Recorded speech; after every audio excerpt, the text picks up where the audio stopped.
Hello guys, आज हम सब पढ़ेंगे डेली थर्ड सेमेस्टर के सामाजिक अध्ययन के पाठ 1 को, जिसका नाम है भारत में मुगल साम्राज्य। तो भारत में मुगल साम्राज्य में पहला टॉपिक आता है बाबर। तो बाबर कौन था? तो बाबर मुगल साम्राज्य का संस्थापक था और मुगल साम्राज्य का पहला शासक था, जिसने दिल्ली को राजधानी और मुगल शक्ति का केंद्र बनाया था। बाबर का पूरा नाम जहीरुद्दीन मोहम्मद बाबर था। उसका जन्म 14 फरवरी को माउराउनर की एक छोटी सी रियासत फरगना में हुआ था। बाबर के पिता का नाम उमर शेख मिर्ज़ा था, माता का नाम कुतलुगनिगार खां था। बाबर अपने पिता की ओर से तैमूर का 5वां वंशज था तथा माता की ओर से चंगेज खां का 14वां वंशज था। अपने पिता की मृत्यु के बाद बाबर फरगना का शासक उमर शेख मिर्ज़ा बना। जब बाबर के पिता की मृत्यु होती है उस टाइम उसकी उम्र मात्र 11 वर्ष रहती है। और जिस समय वह भारत पर आक्रमण किया उस समय दिल्ली सल्तनत पतन की ओर थी तथा इनमें से कोई राज्य ऐसा नहीं था जो देश की रक्षा के लिए इन सबको एक सूत्र में बांधकर नेतृत्व कर सकता हो। पूरे देश में स्वतंत्र राज्यों का उदय हो चुका था, राजनीतिक दशा भी ठीक नहीं थी। बाबर को कलम और तलवार का सिपाही कहते हैं। बाबर को कलम का सिपाही इसलिए कहते हैं क्योंकि उसे साहित्य में रुचि थी और फारसी और तुर्की भाषा का बहुत अच्छा ज्ञान था। और तलवार का सिपाही इसलिए कहते हैं क्योंकि उसने भारत पर अधिकार किया था, विजय प्राप्त की थी और बहुत सारे युद्ध लड़े थे, जिनमें एक है पानीपत का युद्ध, जो 21 अप्रैल 1526 ईस्वी में दिल्ली के पास पानीपत के मैदान में इब्राहिम लोदी और बाबर के बीच में होता है। और इसमें बाबर की जीत होती है और इस जीत का श्रेय बाबर ने अपने कुशल सेनापतित्व और तोपखानों को दिया था। इस युद्ध में इब्राहिम लोदी मारा जाता है। अब बाबर के बाद बाबर का सबसे बड़ा पुत्र हुमायूं गद्दी संभालता है, जिसका जन्म 6 मार्च 1508 ईस्वी में काबुल में हुआ था, जिसकी मां का नाम माहम सुल्ताना था। हुमायूं बाबर की मृत्यु के बाद 1530 ईस्वी में मुगल सिंहासन पर बैठता है। हुमायूं का समकालीन अफगान नेता शेरशाह सूरी था। हुमायूं का दूसरा प्रमुख विरोधी गुजरात का शासक बहादुर शाह था। हुमायूं तथा शेरशाह के मध्य 2 युद्ध होते हैं, जो चौसा के युद्ध के नाम से फेमस है और दूसरा कन्नौज के विलग्राम का युद्ध के नाम से फेमस है। चौसा का युद्ध 29 जून 1539 ईस्वी को होता है, जिसमें हुमायूं की पराजय होती है। और पराजय के बाद वो अपनी जान बचाने के लिए घोड़े सहित गंगा नदी में कूद जाता है, जिसके बाद उसकी जान निजाम नामक भिश्ती ने बचाई थी। और हुमायूं ने इस निजाम के उपकार के बदले को चुकाने के लिए उसे बाद में एक दिन के लिए बादशाह बना दिया था। और दूसरा कन्नौज का युद्ध 17 मई 1540 में कन्नौज विलग्राम में हुआ था, हुमायूं और शेरशाह के मध्य। इस युद्ध में भी हुमायूं की पराजय होती है और शेरशाह ने आगरा तथा दिल्ली पर अपना अधिकार कर लिया, जिसके बाद शेरशाह सूरी नाम से उसने दिल्ली और आगरा पर शासन किया। हुमायूं सिंध के रास्ते होते हुए फारस चला गया। विपदा के दिनों में उसे अमरकोट के राजा वीरसाल ने संरक्षण दिया। इन्हीं विपदा के दिनों में ही 1541 ईस्वी में हुमायूं ने हमीदा बानो बेगम से निकाह किया था और 1542 ईस्वी में हमीदा बानो ने ही अकबर को जन्म दिया। हुमायूं द्वारा पुनः राज्य प्राप्त 22 जून 1555 ईस्वी को मुगलों और अफगानों के बीच सरहिंद नामक स्थान पर युद्ध होता है। इस युद्ध के बाद 1555 में हुमायूं ने पंजाब को जीतकर दिल्ली और आगरा पर अधिकार कर लिया, मतलब फिर से उसने अधिकार कर लिया। तो इसका मतलब ये हुआ कि फिर से वो युद्ध लड़ता है। फारस जाने के बाद फिर कुछ साल 15 साल लगभग 1500 साल बिताने के बाद फिर से आता है और आने के बाद युद्ध लड़ता है और फिर से पंजाब पर अपना अधिकार करता है, दिल्ली और आगरा पर भी। 23 जुलाई 1555 ईस्वी को हुमायूं एक बार फिर दिल्ली के तख्त पर बैठ जाता है। अब आते हैं हुमायूं की मृत्यु। तो जान लेते हैं हुमायूं की मृत्यु कब और कैसे हुई थी।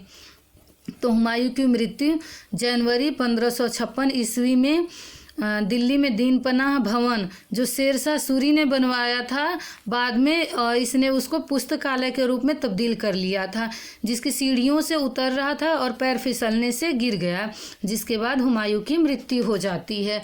और हुमायूं के मृत्यु के बाद उसका बेटा अकबर सिंहासन पर बैठता है।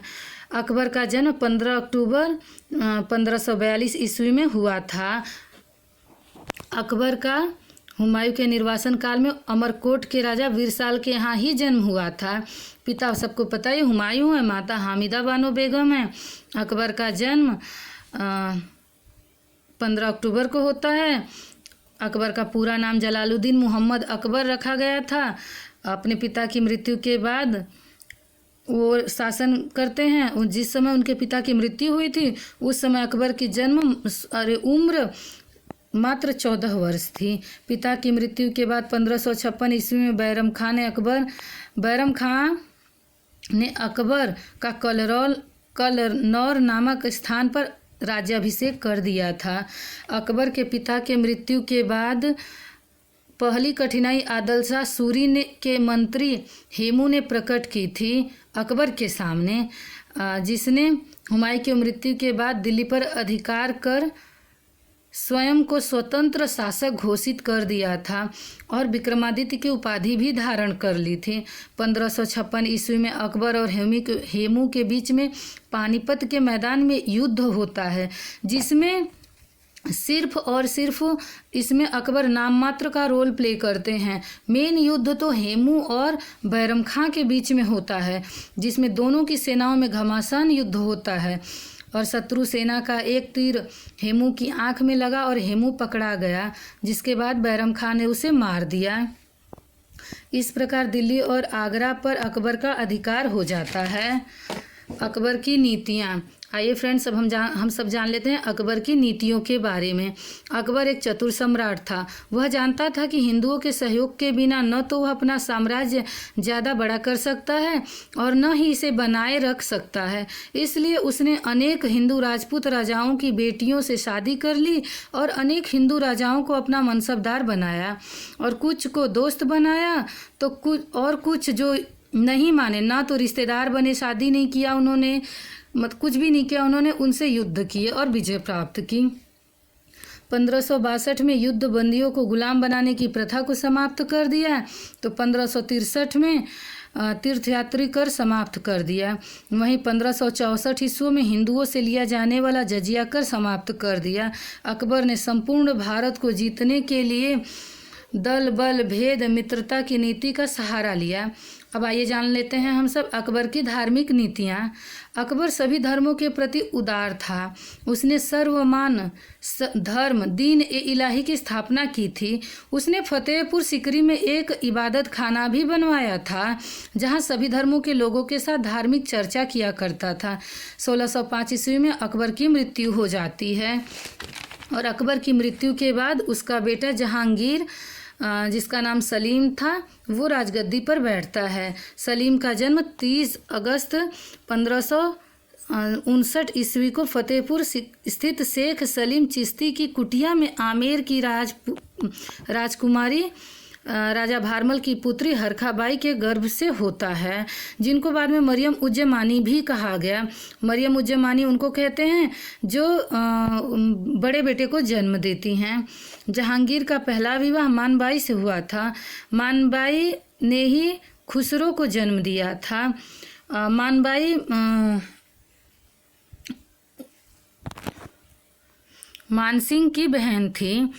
और जहांगीर का दूसरा विवाह उदय सिंह मारवाड़ की पुत्री जगत गोसाई से हुआ था। इन्होंने ही खुर्रम यानी शाहजहां को जन्म दिया था। जहांगीर, आइए फ्रेंड्स अब हम सब जान लेते हैं जहांगीर के कार्य। जहांगीर एक बहुत ही न्यायप्रिय राजा थे, जिनको सिर्फ ज़्यादातर न्याय में ही दिलचस्पी थी और उन्होंने राजगद्दी पर बैठते ही न्याय के प्रति दिलचस्पी भी दिखाई। लोकहित के अनेक कानून बनाए। आगरा किले में शाह बुर्ज पर खंभे से एक घंटा लटकवाया, जिसकी जंजीर खींचकर फरियादी अपनी फरियाद सीधे शाहजहां तक पहुंचा सकता था। आइए फ्रेंड्स अब हम सब जान लेते हैं जहांगीर की विशेषता। जहांगीर उच्च कोटि का विद्वान था। उसे फारसी का अच्छा ज्ञान था। उसने तुजुके जहांगीरी नामक आत्मकथा लिखी। उसे कला से भी अच्छा प्रेम था। उसे इमारतें बनवाने या उद्यान लगवाने का भी बहुत शौक था। वह साहित्यकारों और चित्रकारों का आश्रयदाता भी था। जहांगीर की मृत्यु 20 अक्टूबर 1627 ईस्वी में होती है। मृत्यु के बाद उसके बाद शाहजहाँ, जहांगीर के मृत्यु के बाद शाहजहाँ राजगद्दी पर बैठते हैं। तो शाहजहाँ का जन्म 5 जनवरी 1592 ईस्वी को मारवाड़ के राजा उदय सिंह की पुत्री जगत गोसाई के गर्भ से लाहौर में होता है। शाहजहाँ का असली नाम खुर्रम था। खुर्रम को शाहजहाँ की उपाधि जहांगीर से अहमदनगर के संधि के फलस्वरूप मिली थी। 1627 ईस्वी में जहांगीर की मृत्यु के समय शाहजहाँ दक्षिण में था और इस बात का फ़ायदा उठा करके बहुत सारे जो उनके राजकुमार थे, मतलब उनके पुत्र थे जो भी जहांगीर के, उन्होंने ही अपने को हकदार समझा गद्दी का। उसके बाद आते हैं, हम सब जान लेते हैं शाहजहाँ का विवाह 1612 ईस्वी में आसफ खां की पुत्री अर्जुमंद बानो से हुआ था, जो बाद में मुमताज महल के नाम से विख्यात हुई थी। जहांगीर की मृत्यु के बाद शाहजहाँ गद्दी पर बैठते हैं और शासन के प्रथम 3 वर्ष बहुत अशांत रहते हैं जहांगीर के, और उनके ये 3 साल अपने अपनों के कारण ही ज़्यादा अशांत रहते हैं, जिसमें 1628 ईस्वी में बुंदेला सरदार जुझार सिंह ने विद्रोह किया। दूसरा अफगान खाना जहाँ लोदी ने किया। इन विद्रोहों को कुचलने के बाद 1632 ईस्वी में हुगली से पुर्तगालियों को निकालकर बाहर किया। 1633 में अहमदनगर विजय किया। गोलकुंडा बीजापुर पर भी आक्रमण किया। उत्तराधिकार के लिए संघर्ष। शाहजहाँ के 4 पुत्र थे, दारा शिकोह, शाह शुजा, औरंगजेब और मुराद।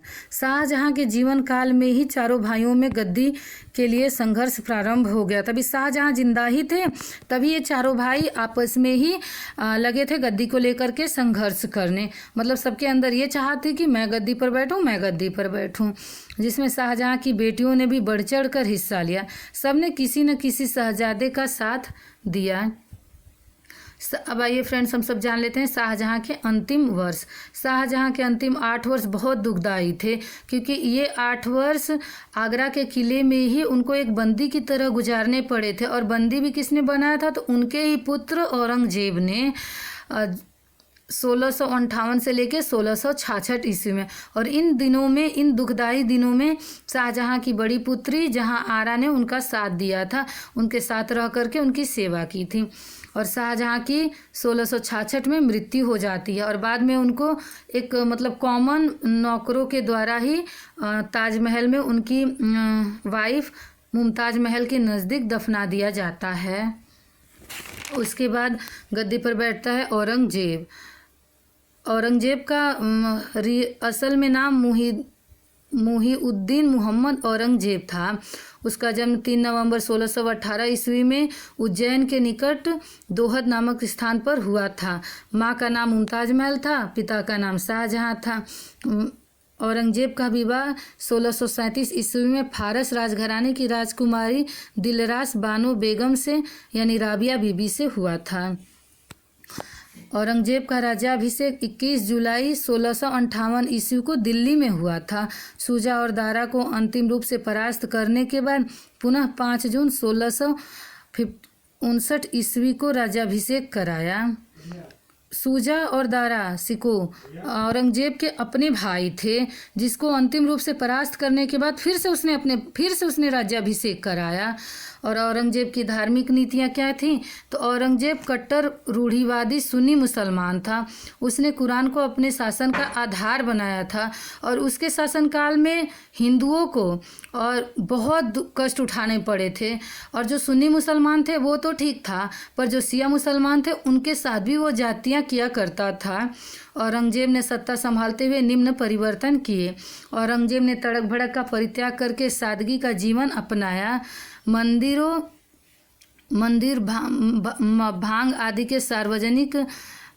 भांग आदि के सार्वजनिक सेवन पर रोक लगा दिया। जन आचरण पर नज़र रखने के लिए अनैतिकता को रोकने हेतु मुहतसिब नियुक्त किए। दरबार में नृत्य और संगीत पर रोक लगा दी। दरबार में तो रोक लगा दी, पर राज्य में रोक नहीं लगाई इसने। उसके द्वारा जारी सिक्कों से कलमा हटवा दिया गया। जनता पर लगे 80 करों को हटवा दिया गया। अब आइए फ्रेंड्स, अब हम सब जानते हैं मुगल साम्राज्य का पतन कैसे होता है। तो पतन का तो पहला कारण औरंगजेब ही था। औरंगजेब की धार्मिक नीतियां थी, औरंगजेब की दक्षिण नीतियां थी। औरंगजेब अयोग्य सम्राट था, उत्तराधिकार के नियम का अभाव था, साम्राज्य बहुत विशाल था जिसे एक लोग को संभालना मुश्किल होता था। और उस टाइम पे मराठों का उत्थान भी हो चुका था, सैयद बंधुओं का भी उत्थान हो चुका था और आर्थिक रूप से मुगल साम्राज्य दुर्बल होता जा रहा था और निरंकुश शासन था। और उस समय पे विदेशी आक्रमण भी चालू हो गए थे ब्रिटिशर्स के द्वारा। अंग्रेजों का उत्कर्ष हो चुका था। औरंगजेब की मृत्यु के बाद मुगल दरबार आपसी झगड़ों और षड्यंत्रों का अड्डा बन गया था। इसमें आपस में ही सारे सरदार जो थे, मनसबदार जो थे, सब अपने आप को राजा समझने लगते थे और समझते थे, इसलिए सब अपना स्वतंत्र रूप से राज्य करना चाहते थे। साम्राज्य की कमजोरी उस समय विश्व के सामने आई जब नादिर शाह ने मुगल सम्राट को बंदी बना लिया तथा दिल्ली को खुलेआम लूटा। और वो सन था 1739। मुगल काल में वाणिज्य तथा व्यापार का विकास बहुत तेजी से हुआ था, लेकिन जितना तेजी से विकास हुआ था उतना ही तेजी से सरदारों की विलासिता भी बढ़ गई थी। प्रशासनिक स्तर पर असंतोष और भेदभाव फैल गया था। इससे जागीरदारी व्यवस्था में गंभीर संकट पैदा हो गया था। सब सरदार प्रयास में रहते थे कि अधिक आमदनी वाली जागीरदारी को हथिया ले। इसी कारण भ्रष्टाचार भी बढ़ता गया था। सरदार स्वाधीनता की कल्पना करने लगे थे। मुगल प्रशासन बहुत हद तक केंद्रित हो गया था और सम्राट की कुशलता पर निर्भर रहता था। उसके बाद अयोग्य सम्राट के अभाव में भी मुगल साम्राज्य पतन की ओर बढ़ चला। आइए अब हम सब जान लेते हैं शेरशाह सूरी के बारे में, जो कि हुमायूं के समकालीन थे।